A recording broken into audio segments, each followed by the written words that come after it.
According to the experts' forecasts, now the security forces will control the situation in the Russian Federation even more. Because of the war of the President of the Russian Federation in Ukraine, Vladimir Putin enjoys popularity and power in the country. This was told by Russian political scientist Abbas Galbasliamov. The expert added that because of this, Putin has now won the influence of the power bloc, which, with the help of terror, can move closer to the next choice. According to an eyewitness, Putin began to share his power with the security forces, which is a verdict against Russian Communist Party deputy Rashkin, who was accused of a suspicious hunt. Gulyamov explained that earlier communist deputies had not been persecuted in the Russian Federation. The verdict of the dynamics that the power bloc in the Russian Federation received more power. If earlier he controlled Russia mainly thanks to political tools, the power tools were secondary. According to Gulyamov's forecasts, now the security forces will control the situation in the Russian Federation even more. Scholz accused Putin of launching an attack on Ukraine for completely absurd reasons. Before Russia's invasion of Ukraine, German Chancellor Olaf Scholz assured Russian President Vladimir Putin that Ukraine would not be able to become a NATO member in the next 30 years. This is stated in the material published by the German edition of Welt. So, it is noted that Chancellor Scholz accused Putin of launching an attack on Ukraine for completely absurd reasons.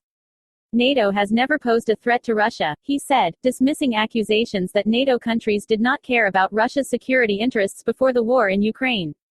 At the talks before the start of the war on Ukraine's accession to NATO, he assured Putin, this will not happen in the next 30 years.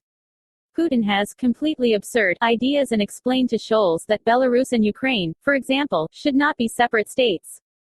This is a war that Putin, Russia, started, and clearly with the intention of conquering a neighboring country. I think that was the original goal, Scholz said. Russia is currently concerned about territorial gains in eastern Ukraine. But it is by no means certain that it will remain so. Yielding is an unwise strategy, the statement said. Putin really had the idea to draw a felt tip pen across the European landscape and then say, this is mine, and this is yours, the Chancellor said. He added, that's not how it works. Scholz said he would not cut off dialogue with Putin. The rule here is that you must be clear and not be intimidated. The German federal government has approved the sale of 255 Volcano precision-guided artillery shells to Ukraine, but the date of their transfer is still unknown. It is noted that Volcano shells are not in service with the Bundeswehr, and Germany will supply them to Ukraine directly from the manufacturer when they are created. Volcano was jointly developed by the German and Italian defense companies and is considered the most accurate artillery projectile in the world.